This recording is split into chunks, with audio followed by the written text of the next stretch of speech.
Hi friends, welcome back to our channel. അപ്പോൾ 10ാം ക്ലാസ്സിലത്തെ കൂട്ടുകാർക്ക് നാളെ സോഷ്യൽ സയൻസ് ആണ് എക്സാം. അപ്പോൾ അതിൽ ഇമ്പോർട്ടൻ്റ് ആയിട്ടുള്ള ക്വസ്റ്റ്യൻസ് എന്തായാലും തീർച്ചയായും ചോദിക്കുന്ന ക്വസ്റ്റ്യൻസ് ആണ് നമ്മൾ ഈ വീഡിയോയിൽ ഡിസ്കസ് ചെയ്യാൻ ഉദ്ദേശിക്കുന്നത്. അപ്പോൾ നമുക്ക് നേരെ വീഡിയോയിലേക്ക് കടക്കാം. ഇപ്പോൾ ഇതൊക്കെ റിപ്പീറ്റഡ് ആയിട്ട് ചോദിച്ചിട്ടുള്ള ക്വസ്റ്റ്യൻസ് കൂടെയാണ്. അപ്പോൾ നമുക്ക് നോക്കി നോക്കാം. What are the factors that prompted Gandhiji to select salt as a powerful weapon? അപ്പോൾ ഗാന്ധിജി സോൾട്ട് ഒരു പവർഫുൾ വെപ്പണായി സെലക്ട് ചെയ്യാനുള്ള കാരണം എന്താണ്? Salt tax constitute 2/5 portion of the income collected by the British through taxes. This tax was a heavy burden for the poor people. The British government banned small-scale indigenous salt production. There was threefold hike on salt price. The demand for lifting salt tax was a slogan suitable to inspire all segments of the society.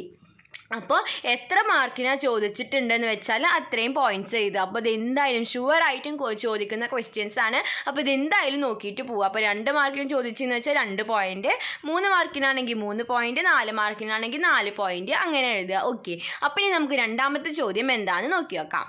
അപ്പോൾ അടുത്ത ചോദ്യം, characteristics of non cooperation policy adopted by Mahatma Gandhiji. അപ്പോൾ ഈ questions ഒന്നും ഇല്ലാതെ question paper തന്നെ ഉണ്ടാവില്ല. അപ്പോൾ നമുക്ക് നോക്കാം എന്തൊക്കെയാണ് ക്യാരക്ടറിസ്റ്റിക്സ്, നോൺ കോപ്പറേഷൻ മൂവ്മെൻറ്റിൻ്റെ ക്യാരക്ടറിസ്റ്റിക്സ് നോക്കി നോക്കാം. Lawyers shall boycott courts. The public shall boycott foreign products. Boycott elections. Returning the British awards and prizes. Denial of taxes. Students shall boycott English schools. Okay, അപ്പോൾ നമുക്ക് next question എന്താണെന്ന് നോക്കി നോക്കാം. ആദ്യം ചോദിച്ച question ഇങ്ങനെയും ചോദിക്കാൻ ചാൻസ് ഉണ്ട്. Let's examine the reasons why he selected, അതായത് why Gandhiji selected salt as a powerful weapon against Britishers. അപ്പോൾ salt constituted 2/5 portion of the income collected by the British through taxes. This tax was heavy burden for the poor people. The British government banned small-scale indigenous salt production.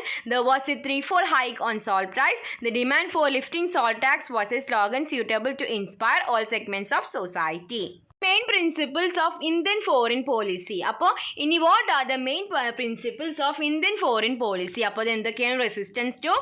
Resistance to colonism and imperialism, hostility to racism, trust in the United Nations organisation, peaceful coexistence, emphasize on the necessity of foreign assistance, policy of non-alignment. Okay, അപ്പോൾ ഇതാണ് main principles of India's foreign policy എന്ന് പറയുന്നത്. ഇനി നമുക്ക് അടുത്ത ഒരു ചോദ്യം കൂടി നോക്കി നോക്കാം. നമുക്ക് 2 ഫങ്ഷൻസ് ഉണ്ട്, ഒബ്ലിഗേറ്ററി ഫങ്ഷൻസും ഡിസ്ക്രിയേഷണറി ഫങ്ഷൻസും. അപ്പോൾ കൂട്ടുകാർ ഇതൊക്കെ പഠിച്ചിട്ടുണ്ടാവും.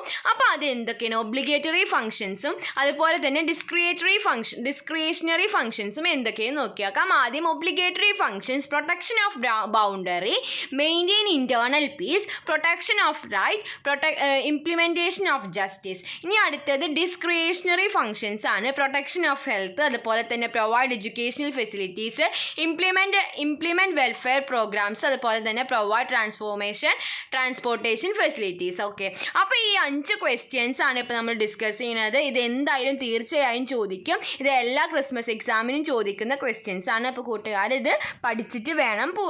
ഓക്കെ, അപ്പോൾ ഈ വീഡിയോ കൂട്ടുകാർക്ക് യൂസ്ഫുൾ ആയി എന്ന് വിചാരിക്കുന്നു. Thanks for watching.